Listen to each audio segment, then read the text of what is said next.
Salam, elektrik tutumu kondensator mövzusundan bugün test 2-yə baxırıq MHM-lə. Sual 1-də müstəvi hava kondensatoru sabit gərginlik mənbəyinə qoşulmuşdur.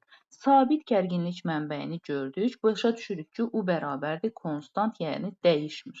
Davam edək. Buna əsasən kondensatorun lövhələri arasındakı məsafə azalarsa, sahənin enerjisi necə dəyişir?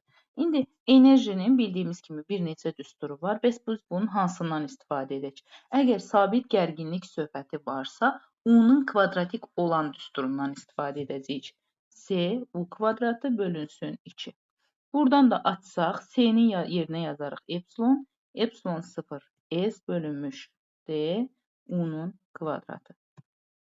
İndi lövhələr arasındakı məsafə deyəndə, bax bu D-ni nəzərdə tutur. D-ni əgər 3 dəfə azaltmışıqsa, D ilə də enerji tərs aslı olduğu üçün, deməli enerji 3 dəfə artar.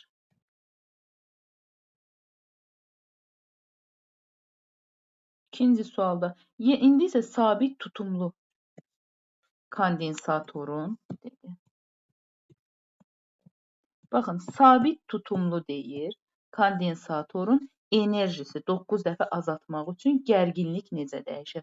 Biz enerjinin elə bir düsturun yazmalıyıq ki, içində tutum və gərginlik olsun. Bu ikisinin olduğu hansı var? S U kvadratı bölünsün 2 var. İndi S sabitdir, dəyişmir. Əgər enerji, baxıram ki, enerji ilə U necə asılıdır? U enerjidən, daha doğrusu gərginlik enerjidən necə asılıdır? Kök altında. Yəni enerji 9 dəfə azalıbsa, deməli gərginlik 3 dəfə azalacaq, oldu D variantı.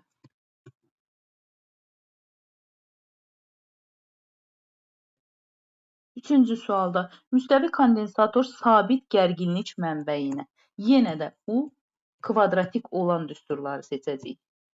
U konstant olduğu üçün elə bir düstur götürməliyik ki, enerjidə U kvadratik olsun, yəni S U kvadratı bölünsün 2. Tabii çox açmağa ehtiyac yoxdur. Buradan baxıram, bilirəm ki, S ilə D tərs asılıdır. S ilə D tərs asılıdırsa, deməli enerji də D ilə tərs asılıdır, çünki S ilə düz asılıdır. O hesabla, onda enerji ilə D-ni tərs asılı götürəcəyik.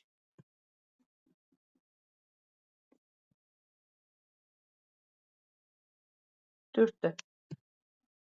Bizə bir qrafik verilib, qrafikdə U var, Q var və alfa bucağının kotangensini soruşur. Kotangens nə idi? Bax, bu üfüqi oxu, yəni kosinusu sinusa bölürdük. Yəni Q bölünsün U bizə nəyi verəcək? Elektrik tutumunu B variantı. Müstəvi kondensator sabit gərginlik mənbəyinə qoşulub. Yenə də bu o deməkdir ki, U sabitdir.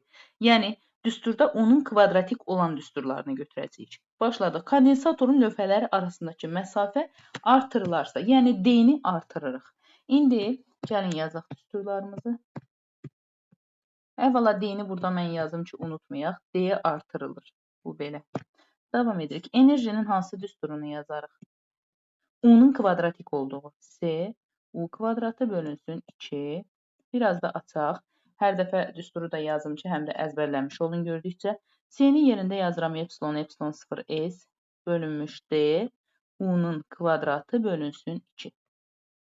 Buradan baxıram enerji aradakı məsafə ilə tərs asılıdır. Yəni məsafə artıbsa, deməli enerji azalıb. Gəldik intensivliyə. Bəs intensivliyin hansı düsturunu yazaq? Y bərabərdir U bölünmüş D. Baxıram ki, intensivlikdə D ilə tərs asılıdır, o da azalar. Hər ikisinin azaldığı Y variantı. 6-cı sualda. 6-cı sualda epsilon bir içlik daxil, nüfuzluluq daxil ediblər və elektrik tutumu ilə enerji sıxlığını soruşurlar. Yazaq. Yenə baxıram ki, yazıblar sabit gərginlik. Onda elektrik tutumunu gəlin öz düsturunu yazaq. Epsilondan asılı olan düsturu. Epsilon, epsilon 0 S bölünmüş D olan. Baxıram ki, burada epsilondan düz asılıdır. Yəni bir 3 əlavə olunubsa 3 dəfə artar. Tutum artacaq. Sonra enerji sıxlığı. İndi enerji sıxlığının hansı düsturunu yazacağıq? U-nun kvadratik olan düsturunu. Hansı idi o? Epsilon, epsilon 0 U-nun kvadratı bölünsün 2D-nin kvadratı. Buradan da baxırıq ki, D ilə kvadratik tərs asılıdır. Hər halda bu neyniyər?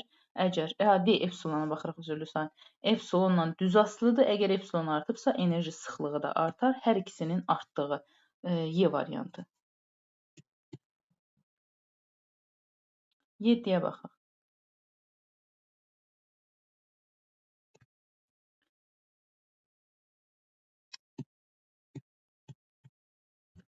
Eyler-Venn diaqramına uyğun bəndləri müəyyən edək. Sabit gərginlik mənbəyinə qoşulmuş, bu o deməkdir ki, U bərabərdir konstant. Bu dəyişmir. Yəni, onun kvadratik olduğu düsturları istifadə edəcəyik. Bu tərəfdə isə qoşulandan sonra mənbədən ayrılmış. Nə deməkdir? Yəni, Q sabitdir, yük dəyişmir. İndi isə Q-nün kvadratik olduğu düsturlara baxırıq. Baxaq.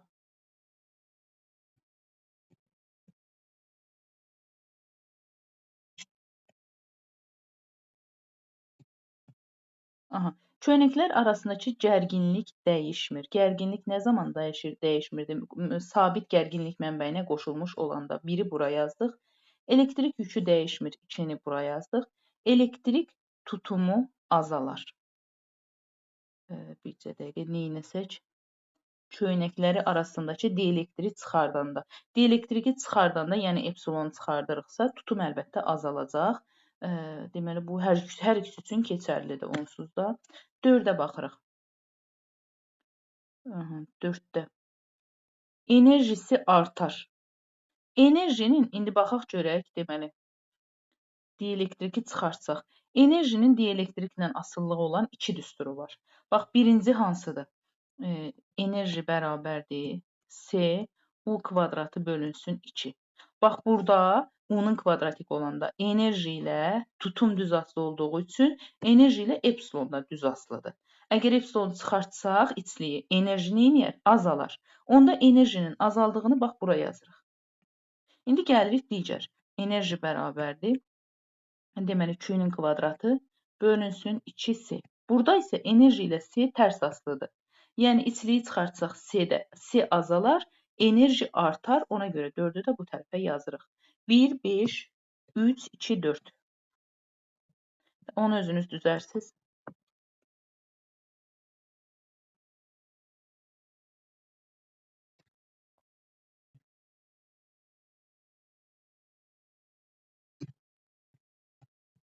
Şəkildəki kondensatorun köynəkləri arasındakı məsafə D/3 edilib.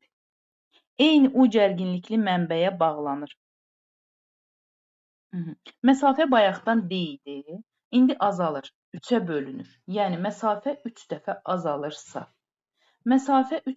azalırsa və gərginlik də dəyişmirsə, buna əsasən, baxın, bayaqdan C idi, indi məsafə 3 dəfə azaldığı üçün bu artıq olacaq 3C. U da həmin Udursa, Q nəyə bərabər idi? Q bərabər idi C U-ya. Əgər C 3 dəfə artıb, U dəyişməyibsə, deməli Q də 3 dəfə artmış olacaq. Bu belə.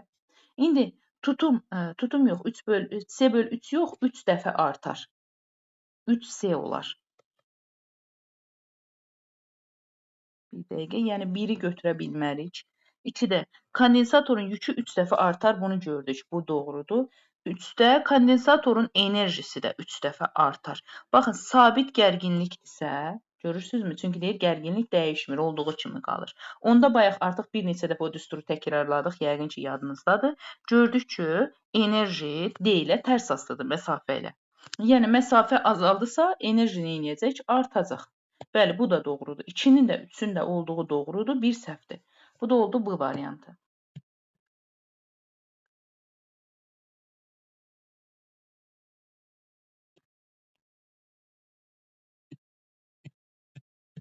Köynəkləri arasındakı məsafə D olan şəkildəki kondensatorun yükü Q-dür. Köynəkləri arasındakı potensiallar fərqi U-dur. Bu da heç. Köynəklər arasındakı məsafə 2 dəfə azalarsa, bax bu D-ni 2 dəfə azaltsaq, nə baş verər? Q və U necə dəyişər? Biz bayaq bilirdik ki, Q necə asılı idi D-dən? Tərs asılı idi C-yə görə, tutuma görə. Hətta gəlin yazaq, C bərabərdir. Q bölünmüş U-dan. C ilə Kü S ilə düz asılıdır, tutumla düz asılıdır. Tutum da məsafə ilə, bax bu aradakı məsafə ilə tərs aslı olduğu üçün, dolayısıyla kü də bundan tərs asılıdır. Yəni məsafə 2 dəfə azalıbsa, kü 2 dəfə artacaq. Bu belə. U isə, baxaq, şəkildə kondensator, çönüklər arasında məsafə şəkildə potensiallar fərqi udur. U dəyişməyəcək, çünki başlanğıcdakı potensiallar fərqi ilə udur. U burada dəyişməyəcək. Ancaq Q artacaq. Q-nün artdığı, U-nun dəyişmədiyi nə var? D variantı var. Çünki U haqqında hələlik heç nə yoxdur məlumat. Mənbədə də sabitdir də o. 10-cu suala baxaq. Sabit gərginlik mənbəyi. Yenə də U dəyişmir burada. U olduğu kimi qalır. Kondensatorun yükü Q-dür. Çönəkləri arasında dielektrik dolduranda dielektrik nüfuzluluğu 4 dəfə artarsa, 4 dəfə artanda bu o deməkdir ki, tutum da 4 dəfə artacaq, yük də 4 dəfə artacaq.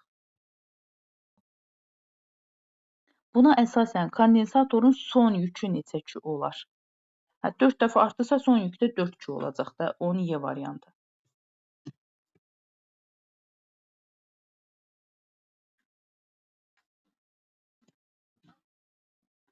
Sabit gərginlik mənbəyinə qoşulmuş kondensatorun yükü Q-dür. Buna yenə də, baxın, burada sabit gərginlik mənbəyi var 11-ci sualda. İndi sabit gərginlik mənbəyində yük Q-dürsə, yükə bir Q yazaq, dursun burada. Bu U da sabitdir, dəyişmir. İndi K lövhəsi yüklənir. Deyir ki, K lövhəsi müsbətdir. Baxaq. Baxın, müsbət, buradakı tərəf, bu tərəf müsbətdir. Müsbət gəlir, gəlir. Bəli, K müsbətlə yüklənir. Bu tərəfdə mənfidir. Mənfi də gəlir, gəlir. Bu da L də mənfi ilə yüklənir. Bunlar hər ikisi doğrudur. Gəldik növbəti suala. K lövhəsinin yükü L lövhəsinin yükündən böyük olar. Xeyr, bunların bu panellərin lövhələrindəki yüklər bir-birinə bərabərdir. Hər ikisi eyni olacaq. Ona görə bunu doğru götürə bilmərik. Yalnız 1-in və 2-nin olduğunu, C variantını doğru götürürük. 12-ci sualda. Müstəvi kondensator yüklənmiş və sabit gərginlik mənbəyindən ayrılmışdır. Bu nə deməkdir? Yəni Q sabitdir, dəyişmir. Buna əsasən lövhələr bir-birinə yaxınlaşdırılarsa, kondensatorun yükü, deməli burada nə var? Hansılar azalar? Deyirəm bu nədir? Hansıları azalar? Kondensatorun yükü dəyişməyəcək. Niyə? Çünki sabit mənbədən ayrılıbdır. Yük sabit qalır. Ona görə də 1 dəyişməz. 1-in olduğu variantları bəri başdan itirdik, getdi. 2-yə baxaq. Çöynəklər arasındakı potensiallar fərqi. Çöynəklərin arasındakı potensiallar fərqi, yəni U, buna əsasən yaxınlaşdırılarsa. Deməli, lövhələr bir-birinə yaxınlaşdıranda tutum artır. Tutumla da yük U tərs asılıdır. Tutum artırsa, deməli, U azalar da. Ona görə 2 doğrudan da azalar. Sonra 3-də köynəklərin arasındakı elektrik sahəsi intensivliyi kəmiyyətlərdən köynəklərin arasındakı elektrik sahəsinin intensivliyi. İntensivlik ancaq azalmayacaq. Çünki intensivliklə onun bir asıllığı yoxdur S-nin. Ona görə də sadəcə 2-nin olduğu variantı götürə bilirik. 13-cü sual.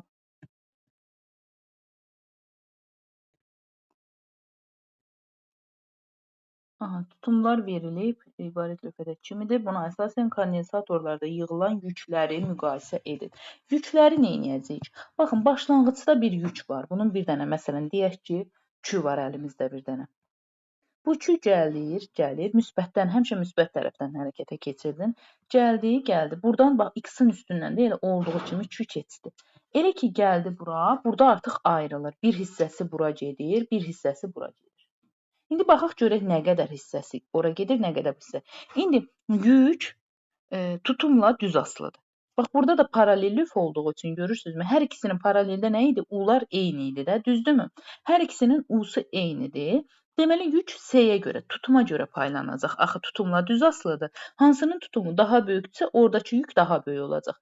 Və bizə də deyir ki, Y z-dən böyükdür. Deməli, bu tərəfə keçən tutum yük, məsələn, deyək ki, bax, yükün tam hissəsi deyil. Misal üçün deyirəm, 3-də x-i bura düşəndə 3-də 1-i də bura düşəcək. Yəni, bax, bu yuxarıya gedən yük aşağıdan daha böyük olacaq.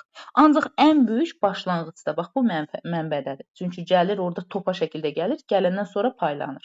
Ona görə x ən böyük olacaq, sonra gəlir y, sonra gəlir z.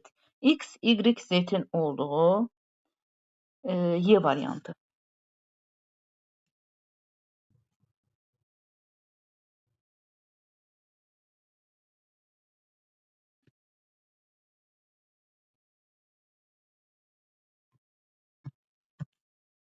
Aha. Şəkildəki eyni tutumlu kondensatorlardan ibarət dövrə mənbəyə bağlanmışdır. İndi gəldik, baxın, burada bir hərfləndirmə ilə gəlin baxaq görək necə düzülüb, ardıcıldırmı, paraleldirmi? Bax, bir tərəfi biz A ilə işarə eləsək, gəldi.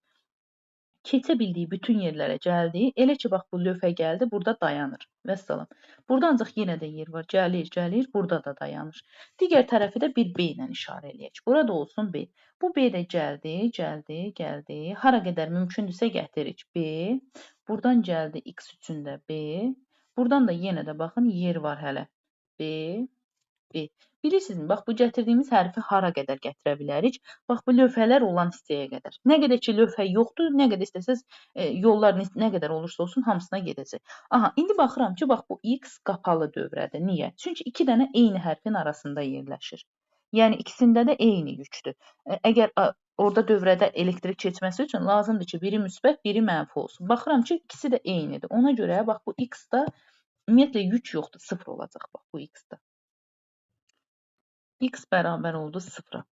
Gəldi indi Z və Y-ə.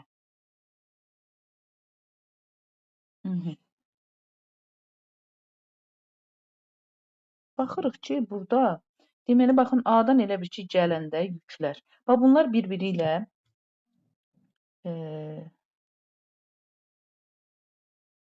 bunları biz ardıcıl kimi götürə bilərik. Çünki baxın, yük gəlir və burada yarı bölünür. Yarısı bura gedir, yarısı bura gedir. Görürsünüzmü?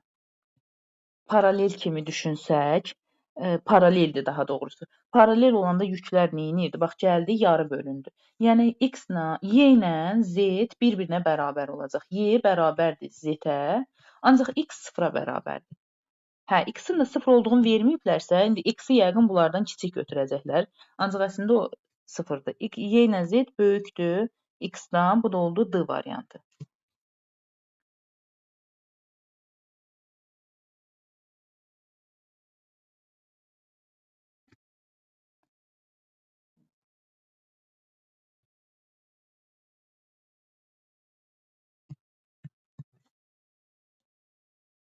Tutumları verilən kondensatorlar şəkildəki dövrəyə yığılır.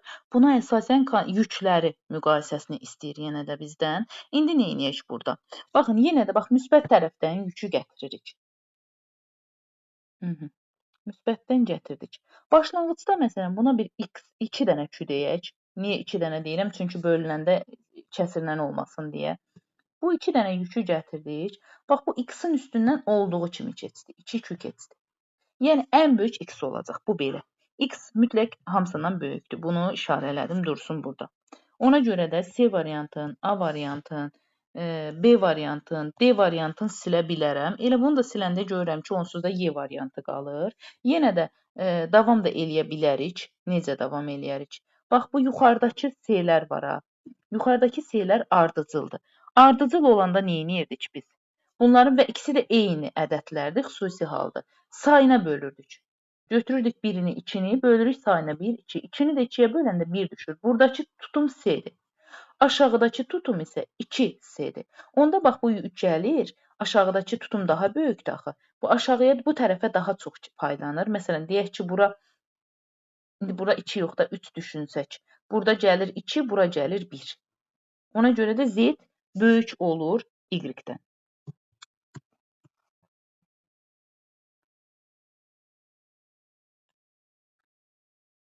16-cı sualda. 16-cı sualda bu səfər bizdən tutumların müqayisəsini soruşur. Baxaq. Baxıram ki, bax burada bunlar gəldi, bax buradan yük gəlir müəyyən. Burada deyək ki, qoy hərfləndirək bunu A, bu da gəldi B, B. Bax, bunlar ikisi öz aralarında ardıcıl yerləşiblər. Bu nə deməkdir? Ardıcıllıq olanda hansı cəmiyyət bərabər olurdu? Kü. Yəni, buradakı yük bərabərdir Y-dəki yükə. X-la Y-in yükləri bir-birinə bərabərdir. İndi gəlirik yuxarıdakı. Bax, indi bir şey də var ki, bu ikisinin tutumunu gəlin toplayaq. Ardıcıl olanda tutumu neyniyirdik biz? Toplayırdıq, düzdürmü? İndi buradakı tutumu toplasaq, bax bu udur, bu da 2 udur. Toplam bax bu sıradakı tutum nəyə bərabər oldu? 3 uya. İndi bu aşağıdakılarla, bax bu 3 u ilə yuxarıdakı bax bu kondensator paralel yerləşir. Biz də bilirik ki, paralellikdə gərginliklər bir-birinə bərabər idi. Yəni, bax bu yuxarıda da 3 uya bərabərdir. Gərginlik 3-dür. Bunu bildik. İndi gəlin buradakı, yox, siz buna nə gərək var ki? Hə, yox, ehtiyac var. Aha. İndi bunu da 3u dedik. İndi vəssalam, gəlin tutumlara baxaq. Əvvəlcə x-in tutumuna baxaq. S bərabərdir, q bölünsün u-dan. Q-nin yerinə 1q yazıram. U-nun yerinə 2u. Bu oldu x üçün. İndi gəlirəm y üçün. Y üçün yenə S bərabərdir. SY bərabərdir. Q-nin yerinə 1q yazıram. U-nun da yerinə 1u yazıram. Və gəldik sonuncu, üçüncü Z-ə. SZ. O da bərabərdir. Q-nin yerinə 3q yazırıq. Çünki özləri bizə 3q veriblər. U-nun yerinə isə 3u yazırıq. Bu üçlər də ixtisar gedir. Yerdə qalır q bölünsün u. Baxıram ki, bax bu y ilə z-də hər ikisində elə q bölünsün u-dur. Yəni, hər ikisi bir-birinə bərabərdir. Onda y ilə z-nı bir-birinə bərabər edirik. Y bərabərdir z-ya. Sonra x-da isə bunlardan kiçikdir. Baxın, 2-yə bölünüb. X bunlardan kiçikdir. Y, Z, X. Bu da oldu D variantı.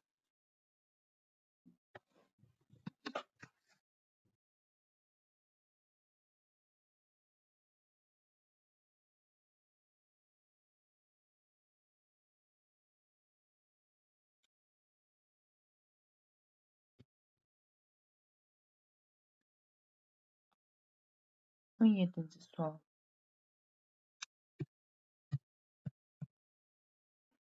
Şəkildəki kimi verilib. Bu səfər gərginlikləri müqayisə edəcəyik. Necə? Başlanğıcda bir kük düşünək. Məsələn, elə bir rəqəm götürüm ki, elə 12 götürək ki, paylaya bilək. Başlanğıcda bir 12 kük götürürəm. Bu 12 künü rastgələ götürürəm. Təbii istədiyiniz qiymət verə bilərsiniz.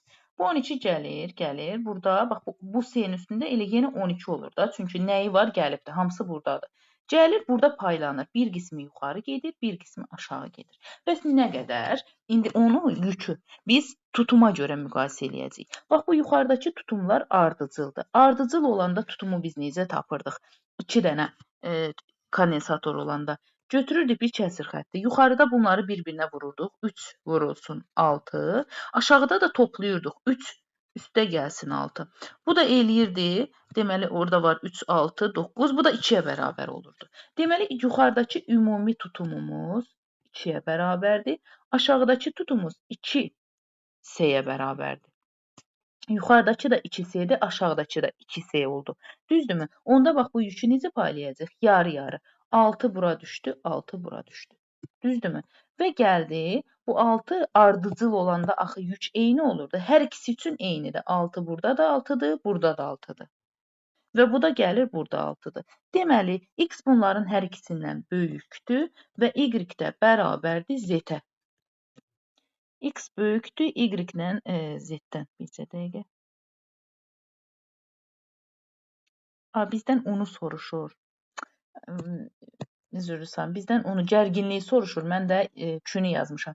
Künü tapdıq, yaxşı, problem deyil. İndi gəlin bunu gərginliyə tətbiq eləyək. Gör, buradan bu düstura əsasən gərginliyi tapaq. Deyirəm, niyə cavab yoxdur. İndi baxaq, x-dakı gərginlik. Gərginlik nəyə bərabər idi? U bərabər idi, q bölünmüş s-yə. Düzdürmü? X üçün q-nin yerinə yazıram 12, s-nin də yerinə yazıram 12. Gəldi, indi bax burada y üçün. Y-də q-nin yerinə nə yazırıq? 6, görürüz, bayaq tapmışdıq. S-nin yerinə 6s. İndi gəldik z-ə. Q-nin yerinə yenə 6, s-nin yerinə 2s. Baxın, indi hansının gərginliyi? Bax, buradakı gərginlik 1-ə bərabərdir. X-da. Y-də də ixtisar olundu, 1-ə bərabər olundu. Onda x bərabərdir y-ə. Ancaq y-də, z-də daha doğrusu, z-də 3-ə bərabərdir ixtisar eləyəndə. Yəni z bunların hər ikisindən böyükdür. X, y bərabərdir, z də bunlardan böyükdür. Bu da oldu S variantı.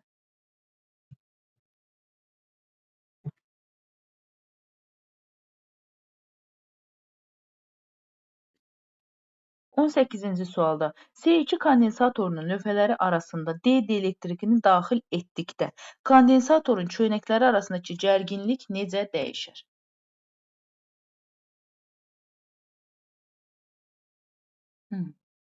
Baxın, sabit gərginlik mənbəyidir. Yəni, bax, bu U, başlanğıcda buna bir U gərginlik verilib. O gərginlik sabit qalmalıdır, dəyişməməlidir. İndi, bax, bu D-ni içliyi bura daxil eləyəndə nə baş verəcək? S2 artacaq. S2 artanda buradakı U2 də neynəməlidir? Azalmalıdır. Axı, bunlar bir-biri ilə tərs asılıdırlar. Aha, U2 azaldı. Bəs indi U2 azaldı, axı başlanğıcdakı U dəyişməməlidir. Məsələn, deyək ki, burada bir 10 var. Onun, deyək ki, 5-i buradadır, 5-i buradadır. Düzdürmü? Dəqiqə.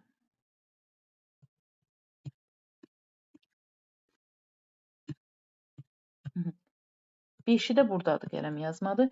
İndi burada U2 azaldı. Bu 5-i azaltdıq, məsələn, deyək ki, 3 elədik, düzdürmü? Axı, buradakı bu 10 sabit qalmalıdır. Onda məcburam buranı da 7 eləyim ki, bu U dəyişməsin də. Onda deyərəm ki, U2 azalar, U1 artar.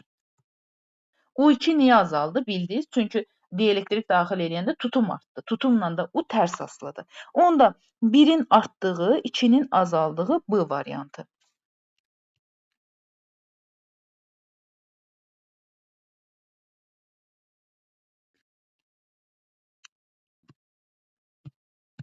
On 9-da. Eyni tutumlu kondensatorlarda tutum eynidir hər birində. SD, SD, SD. X kondensatorunun yükü dövrənin X-də olduğu QX. Burada da var QY. Aha. Dövrənin ümumi yükü isə Q-dür. Dövrədəki başlanğıcda ümumi gələn yük Q-dür. İndi əgər Y kondensatorunun lövhələri arasındakı məsafə artırılarsa, bax bu ikisinin arasındakı D məsafə artırılarsa, D artırılarsa nə baş verəcək? Deməli, S azalacaq. Axı tutumla D tərs asılı idi. Epsilon, epsilon 0, S bölünmüş D-yə əsasən. S ilə D tərs asılı olduğu üçün məsafə artanda S azalacaq.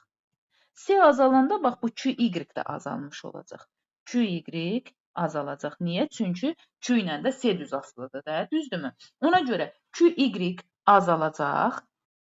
QY azalanda, ancaq bu QX dəyişməyəcək. Bayaqkına baxmayın, bayaq gərginlik idi, mənbədə eyni, sabit idi, dəyişmirdi. Burada isə dəyişə bilir, problem yoxdur. Ona görə biz ancaq buradakı Q dəyişəcək. Yuxarıdakı QX dəyişməz. QX olduğu kimi qalacaq. Bax, elə burada var, dəyişməz.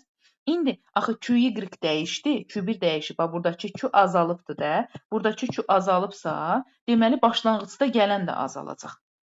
Yəni, başlanğıcda məsələn 10 idi, gəldik. 5-i bura gəlmişdi, 5-i bura. İndi bu azaldı, gərginlik, sabit gərginliyi olsa məcbur idi o birisi artsın. Ancaq Q üçün o məcburiyyət yoxdur. Bu 5 azaldı, deyək ki, oldu 3. Onda bu başlanğıcdakı 10 da azalıb olacaq 7.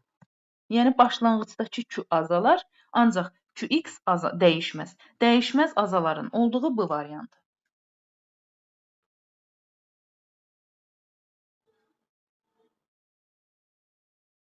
Oradakı xırda kəlmələrə diqqət eləyin. Yenə deyirəm, bax, orada sabit gərginlik var idi. Burada elə bir məcburiyyət yoxdur. O şeylər vacibdir. Burada deyək ki, baxın, indi bir şey də deyim. Burada paralel birləşmədir də, həm də düzdürmü? Əgər burada ardıcıl birləşmə olsaydı, burada yük də biri azalanda digəri də azalmalı idi. Çünki ardıcıl olanda yüklər eyni olur. Ardıcıl olsa eyni şeyi burada da tətbiq eləyə bilərdik. Başlayaq və sonuncu gəldik, çıxdıq 20-ci suala. 20-ci sualda baxın, artıq ardıcıl birləşmə var. Ardıcıl birləşmədə biz nə bilirdik? Q hər yerdə eynidir. Onda bunun hərəsinə bir dənə Q yaza bilərəm. Yazdıq. İndi bizdən başlanğıcda da ümumilikdə bir gərginlik var, dəyişməyən, bu da heç. Sonra mənbənin ümumi gərginliyi neçə udursa. Aha, gəlin tapaq mənbənin ümumi gərginliyini. Baxın, birinci buradakı gərginliyi. Biz ardıcıl olanda gərginliyi necə tapırdıq? Toplayırdıq da ümumi gərginliyi.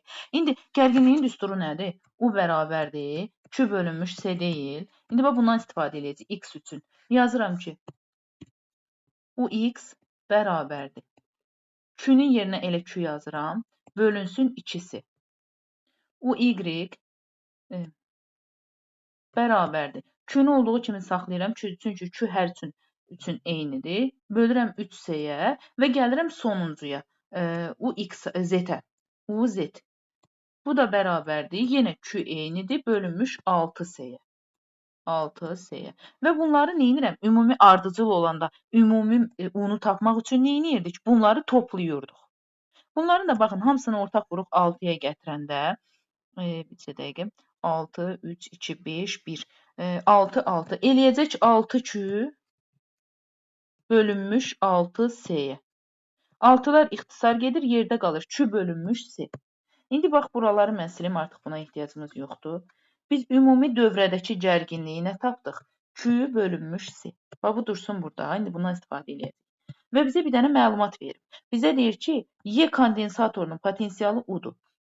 Y'nin burada Q yenə durur da. Y'dəki U nəyə bərabər idi gərginlik? Q bölünmüş 3S-yə. Əgər Q bölünsün 3 bizə U-nu verirsə, onda Q bölünsün 1 bizə nəyi verir? Baxın, bu buradan 3 dəfə böyükdür də, məxrəcində 3 yoxdur. Ona görə bu 3 dəfə artıb olacaq 3U. Bu da oldu S variantı. Bu qədər test ikimiz də sona çatdı. Əgər faydalana bildinizsə, bəyənməyi unutmayın.